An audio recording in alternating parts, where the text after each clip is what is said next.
What is up, Packer fans? Welcome into an all-new episode of the Pack-A-Day Podcast. I'm your host, Andy Herman. You can follow me on Twitter at Andy Herman NFL. You can follow the podcast at Pack-A-Day Podcast. Appreciate you all for being here and making Pack-A-Day part of your daily routine. Make sure to like, subscribe, comment, and give those 5-star reviews. Those things help a ton. And if you'd like, check out those Pack-A-Day Podcast YouTube memberships as well. We are getting closer and closer to training camp. And with that in mind, today I'm going to give you all of my predictions for what is going to take place during training camp and preseason, and as we get closer and closer to the Packers opening day against the Philadelphia Eagles in Brazil. I've got 12, I don't know if I would call them bold or spicy takes, just predictions for what I think will take place during the course of the entirety of training camp. So number one, we're going to go over that cornerback 2 spot, and I'm going to predict that it is Eric Stokes that wins that number 2 corner spot. I do expect this to be tightly contested between Carrington Valentine and Eric Stokes. We did an entire episode on this topic. If you want to go check that out, it was about a week ago that we did that, so you can get the full breakdown of that. Stokes, first round pick, super athletic, fits like a glove in this Jeff Hafley defense, but so does Carrington Valentine. But 7th round pick, not quite as athletic, but he's got a little bit more playmaking to him, a little bit more of that Jair Alexander swagger to his game. And I think this, like I said, is going to come down to the wire. I think from Stokes' standpoint, what he can bring to the table as a physical bump and run outside cornerback with hopefully all the speed that he possessed coming out of college. I think that's one of the questions that he's still going to be able to answer or going to have to answer. I think he's still going to be close enough to that.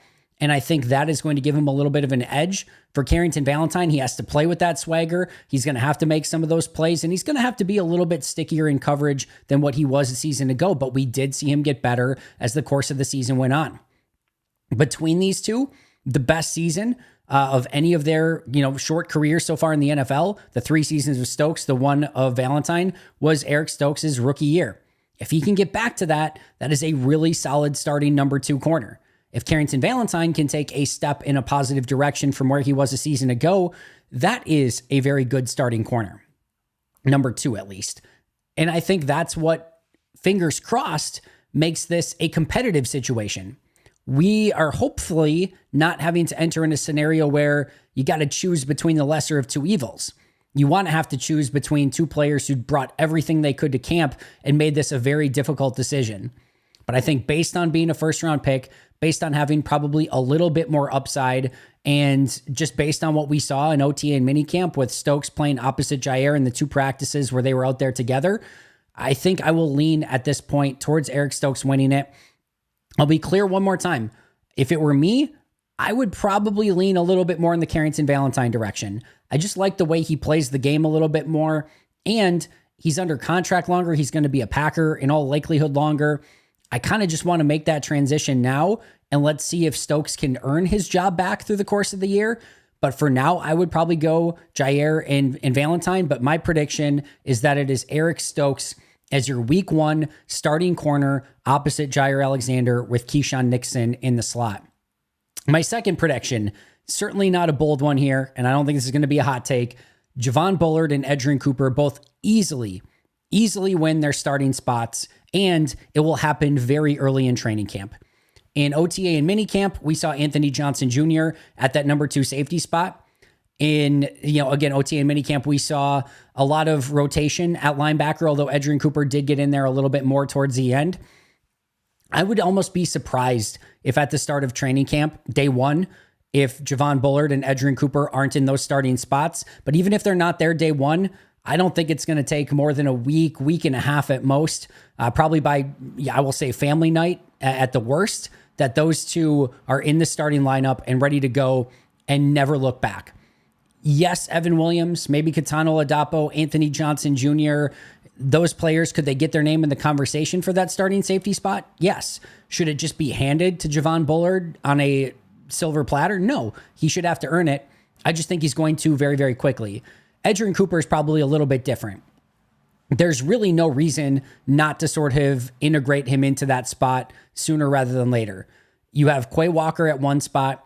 Tyron Hopper, I don't think is at that same level of Edgerrin Cooper. I know he's just taken 1 round later. They're both rookies, but I just think Cooper is the better player with the higher upside. And clearly you thought so too, because you drafted him in the 2nd round, not in the 3rd round. And you drafted him ahead of Tyron Hopper. And yes, Isaiah McDuffie could get in that conversation. We even saw Eric Wilson rotate a little bit in with the starters and the base defense. I just don't think any of it's going to matter. I think what we saw out of Edgerrin Cooper in OTA and minicamp already showed somebody that has great instincts, that has unbelievable speed and get off, is going to cause chaos in the backfield. And I think this is going to be a potential big time player for Green Bay. I'm not saying it happens overnight. I'm not saying he immediately gets ingrained as a starter and is like, oh my God, he's one of the best linebackers. I'm not saying that, but I'm saying he has the ability to become that. And the sooner you can get him hopefully trending in that direction and getting that experience out on the field, I think the better. And I think even if he does have some hiccups and mistakes or take some steps back here or there, I think that's sort of a necessary part of the process to go through for rookie linebackers. And he's just going to have to experience it and move on from it. And hopefully he learns his lessons sooner rather than later and can be that big time linebacker that they really could use in the middle of that defense. So Javon Bullard and Edgerrin Cooper, your 2 starters at safety and inside linebacker, next to Xavier McKinney and Quay Walker, respectively. I'll take it, sort of one step further too with Javon Bullard. I don't believe Javon Bullard is going to get a ton of play in the slot. I think they'll maybe utilize him there from time to time. I think he'll get some looks in training camp, but probably during the season as well. But I think it's going to primarily be Keyshawn Nixon in the slot, with maybe again a look here or there from an Evan Williams or a Javon Bullard. But I expect them to go with more of a pure corner in that spot and less of the safety, nickel corner hybrid. But I do think it's an option, and it'll be interesting to keep an eye on. But my guess, Javon Bullard plays primarily safety next to Xavier McKinney as well. So a little bonus one there. Number 3, Michael Pratt shines in preseason and wins the number 3 quarterback spot. Now, notice here, I'm not saying wins the number 2 quarterback spot, which I do think is on the table. I don't think that is unquestionable. I think he can get in that conversation. But I think at minimum, he will show enough in preseason and even go above and beyond that by saying he will shine in preseason that they will not let him be subject to waivers in any way. Now, whether or not that equates to keeping 3 quarterbacks or releasing Sean Clifford with Pratt winning the 2, that will be a little bit more up for debate. But I think they keep 3. I think they clearly keep Jordan Love. Sean Clifford is the likely backup to start the season, which may be in flux as the rest of the season goes on. Maybe Pratt starts to learn the offense a little bit better and they trust him with the number 2 spot. I think Clifford's experience in the offense and working with Tom Clements, I just think that's going to give him a leg up in the, number 2 quarterback race. But I do think Pratt's just ultimately going to be good enough to stay in the 53-man roster. Maybe not the most ideal thing in the world to get or to have to keep 3 quarterbacks. But if you have 3 that are good enough to be on the roster, you do it. You don't subject them to waivers, and you see how they can develop over the next couple seasons as backups for Jordan Love. And hopefully they continue to grow and trend in the right direction where maybe one of them becomes a really good number 2 quarterback with maybe even some starting upside, or maybe you can even flip one of them for some draft capital down the road. Number 4, this is another maybe not so bold prediction, but one I think Packer fans would be relatively excited about, as much as I never like to get excited about a player getting released or anything like that. My guess is that Royce Newman will get released before cut down day, before the 53-man roster cuts. I think this is one of those classic veteran type players that you get maybe a week and a half, 2 weeks before final cutdowns, and you recognize that he's not going to make the 53, especially with that $3 million plus contract, and you give him the opportunity to find a team that he can go to before the actual cutdown time. I think Green Bay has plenty of depth along the offensive line. They have plenty of people fighting for those spots, and it might be worth getting Jacob Monk or even somebody like a Donovan Jennings, etc., some more time in there at guard, even a Kadeem Telford, who spent some time working at guard this offseason. Maybe them more playing time when you're not going to stick with Royce Newman at that contract number, and when you're probably not going to get him back on the practice squad. So you probably do him a solid, release him a couple weeks before those final cutdowns, see if he can land with another team, and then you get off of that contract and allow some of your younger players who are probably going to be around longer and actually have a chance to make the 53 get that additional time for those final 2 weeks of the season, which will give you more opportunity to maybe differentiate between the guys who actually have a chance to make the 53, which I don't think Royce Newman will be. Considering what we've seen out of him already and his contract, I just don't think it's a recipe for Royce making the 53. And because of that, he gets released a couple weeks even before cutdown day. Number 5, I'm going to say the starting offensive line solidifies early in the process, meaning I'm sure they're going to rotate some guys around and see what they can do. But I think, maybe after either before or maybe right after preseason week 1, I think it starts being Rasheed Walker at left tackle, Elton Jenkins at left guard, Josh Myers at center, Sean Ryan at right guard, and Zach Tom at right tackle. I think that will be your starting lineup for week 1, and I think that will get solidified rather early in the process. I think it's going to take Jordan Morgan some time to get acclimated. I think, I don't think he's ready to just come in and start from day one. I know it was very minimal opportunities that we got to see him in OTA and rookie minicamp and minicamp, but I just, from what I saw, I think it's going to take a little bit of time for him to kind of get there. But I think he can be the number one swing guy off the bench and fill in for a variety of different positions. And hopefully they maybe start trying to train him a little bit more on one particular spot or two particular spots so he can maybe get a little bit more comfortable there. And I don't really think that anyone else is going to be in the conversation. I don't think Andre Dillard. I don't think Royce Newman, as we just discussed. I don't think Jacob Monk. I think there's 6 guys that are fighting for those 5 spots. And like I said, I think Morgan is probably the least ready of those 6. And for that reason, you give him a little time to develop. You know you're going to need him at some point this season. So let's get him ready for when he does need to go in and give Sean Ryan that first opportunity at starting right guard with everyone else staying in their same positions from a season ago. Like I said, I think that gets solidified sooner rather than later. Number 6, Anders Carlson wins the kicking job, but unconvincingly. And I don't mean to say he has a bad camp or anything like that. What I mean to say here more is I don't necessarily know that there's anything Anders can do in training camp and preseason that you're going to get to that first game and be like, all right, here we go. It's Anders Carlson time. Let's go. We are excited. We are pumped. And we are fully confident that he is going to make his kicks going into the year. He might have a good camp. He might have a good preseason. And I do think he's going to win the kicker job. But we are not going to feel confident with Anders until we see him kick with more consistency when it matters most in the regular season, and more importantly, in the postseason or in clutch games and clutch moments. And if and when he does that, that's when that confidence will move up. I do think he's the best kicker currently on the roster, and we'll give, James Walker some opportunity to, see what he can do. It's not like I've spent a ton of time watching, Michigan kicker tape or anything like that. So maybe he does end up becoming the guy. But for now, I think it's going to be Anders. They spent draft capital on him. He was the best kicker in OTA and minicamp. Again, maybe unconvincingly a little bit there as well. I don't think it's going to be Greg Joseph. I just don't think he has kicked as well as Anders, and maybe that changes in camp and preseason. But barring a epic collapse from Anders, I do kind of expect him to be the guy. And I think, again, it's not going to be like we're all super confident going into the year. So it'll be somewhat unconvincingly, and we're still going to have that, feel of, oh goodness, what's going to happen once we actually get to the regular season.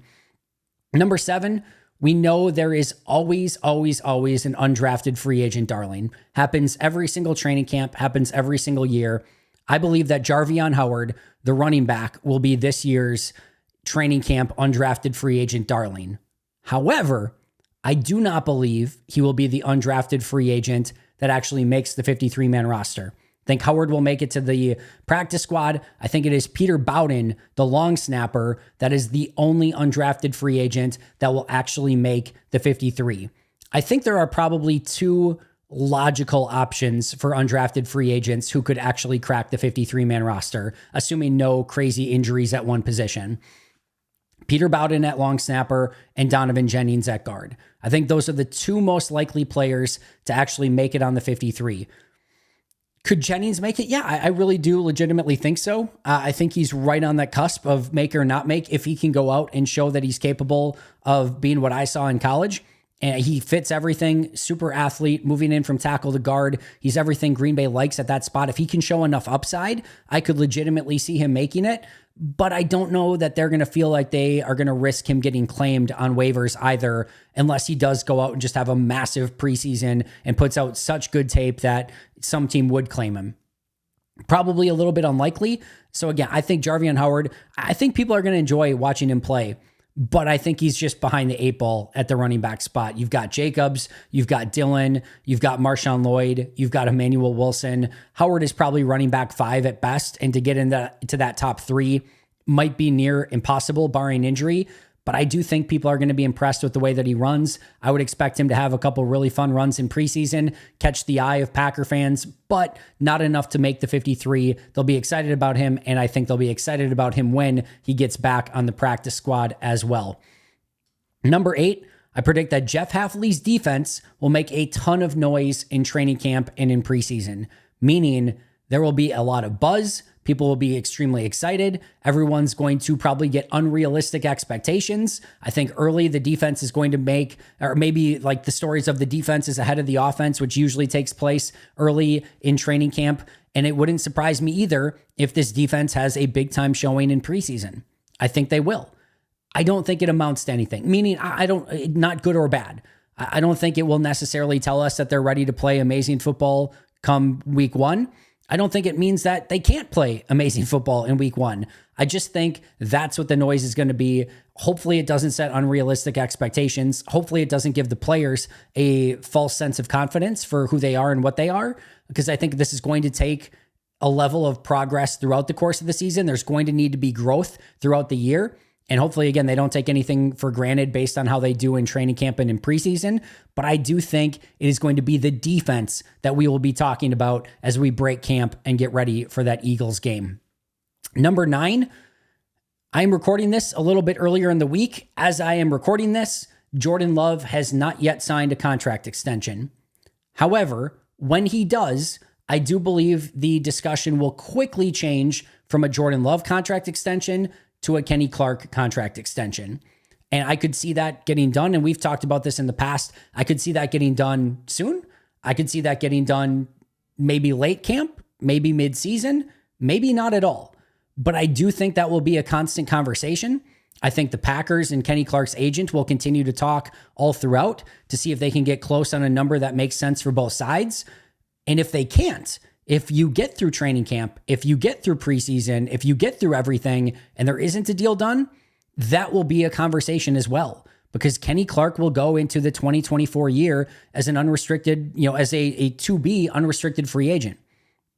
And that will be interesting in and of itself, because TJ Slayton will be there with him. That's a spot that next year you don't have those big run-stopping defensive tackles under contract. So how those two play in this new defense, meaning Slayton and Clark, and what type of contract extensions you're looking for those guys and what type of contract extensions they're looking for, that's going to be one of the more interesting contract negotiations, specifically Kenny Clark, to keep an eye on through the course of this year. I don't think it's an easy one to get done. He still theoretically is kind of in the prime of his career with his age, but he's played a lot of snaps. There's a lot of wear and tear. Those things are going to be interesting. And it could come down to, how does he look in this upcoming season? How does he look in Jeff Hafley's defense? And does he show that, oh my goodness, he's still playing at an extremely high level at this point of his career? And then maybe midway through the year, Green Bay and Clark do get an extension done. Or maybe Clark is like, I'm 5 months away from, or 6 months, 7 months, whatever it is, from hitting the open market. I'd rather hit the open market because I know I'll get paid there. We just heard about the Devontae Adams, lowballing contract situation. Green Bay is going to be usually pretty ruthless in these situations. And they're even tighter when it comes to giving a player a third contract, which is what Kenny Clark would be at here. But either way, regardless of if it gets signed early or doesn't get signed at all, it will be a pretty big discussion point as soon as that Jordan Love contract is finished. Number 10, the Packers will go 1-2 in their 3 preseason games, and it won't matter at all. They will lose to the Browns, they will lose to the Broncos, and they will beat the Ravens, who almost never lose in preseason. They just had their huge winning streak snapped a season ago. Here's my reasoning.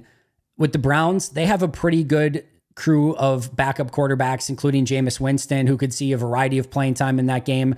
I think that gives him a little bit of a leg up there. The Broncos, you could see Bo Nix playing a ton in that game to try to get him ready for the regular season, which I think potentially gives him a leg up there. And the Ravens in that third preseason game, unlikely probably to see much or any of Lamar Jackson right before the season. Or maybe you do. If you do, I think that could change. But if you don't, they don't have great backup quarterbacks, and that could hurt them in that game.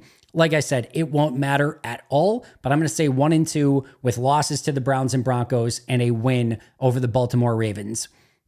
Number 11, Jordan Love plays sparingly this preseason, but picks up exactly where he left off. And that is as a distributor, as a playmaker, more accuracy, more comfortability in the pocket. I think you will see a very confident, very calm, very poised Jordan Love. I also wouldn't be super surprised if he tries a couple things, which I love, by the way. If he throws into a tight window and gets picked off, I'm fine with that in preseason. I kind of want a quarterback who isn't necessarily trying to win those games and instead is maybe testing the limits of what he can get away with in certain situations.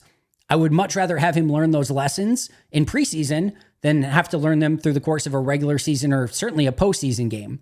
So I don't mind a quarterback who maybe wants to take some chances and to stretch the lengths of his ability a little bit. That's what that time is for. But either way, even if he does take a couple chances, couple risks, see what he can get away with, again, I think we're going to see a very calm, confident, poised Jordan Love and picking up right where he left off a season ago. And I do believe that will transition in to the start of the regular season as well. Last but not least, and I do not mean this as a kiss of death or as a negative, although it sort of has been at times through the history of Packers training camps. It has almost a little bit of a curse to it. So we're going to just not even speak that into existence. We're going to end all curses right here and now. But I'm going to say that Marshawn Lloyd will be the training camp and preseason MVP for the Packers for a couple of reasons. One, usually it's a playmaker, right? And it's probably a wide receiver or a running back. Jordan Love's not going to get a ton of playing time. It's probably unlikely that Clifford or Pratt are the preseason MVP or training camp MVP.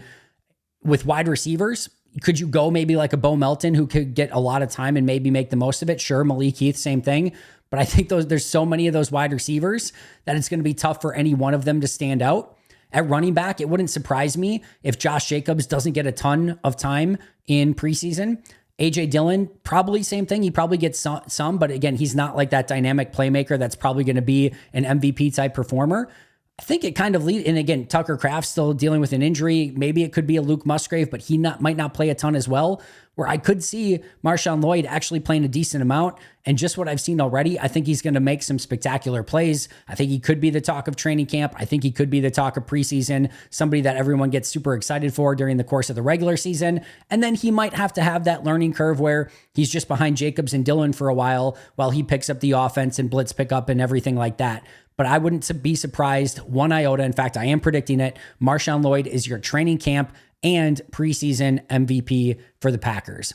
So just to recap, my predictions for training camp and preseason: Eric Stokes wins the cornerback 2 job. Javon Buller and Edgerrin Cooper easily win their starting spots. Michael Pratt shines in preseason and becomes quarterback 3, or at least earns a 53-man roster spot. Royce Newman gets released prior to cut down time. The starting offensive line solidifies early with Rasheed Walker, Elton Jenkins, Josh Myers, Sean Ryan, and Zach Tom going from left to right. Anders Carlson wins the kicking job, but there's still some nerves going into the regular season. Jarvion Howard is the undrafted free agent darling, but it's Peter Bowden who is the only undrafted free agent to make the 53-man roster. Jeff Hafley's defense makes a ton of noise in training camp and preseason.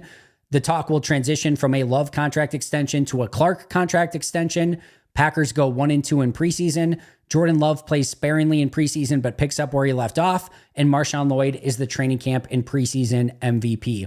That is going to do it for me today. Thank you so much for joining me. I will see you guys right back here tomorrow. Shout out to our Hall of Fame and All-Pro members: Most Hated Minnesotan, PJ Wayne, John Wild, Shea Broad Brandon Paletta, Jennifer Wright, Boom Handle, Donald Lee, Lori Lord, Baby QB, David McCluskey, Donald Decker, Dan Miller, Alex Huang, Arnaldo Espinoza, Peter Rataka, Caleb Cookster, and SoCal Pack. See you guys soon. Until next time, and as always, go Pack Go.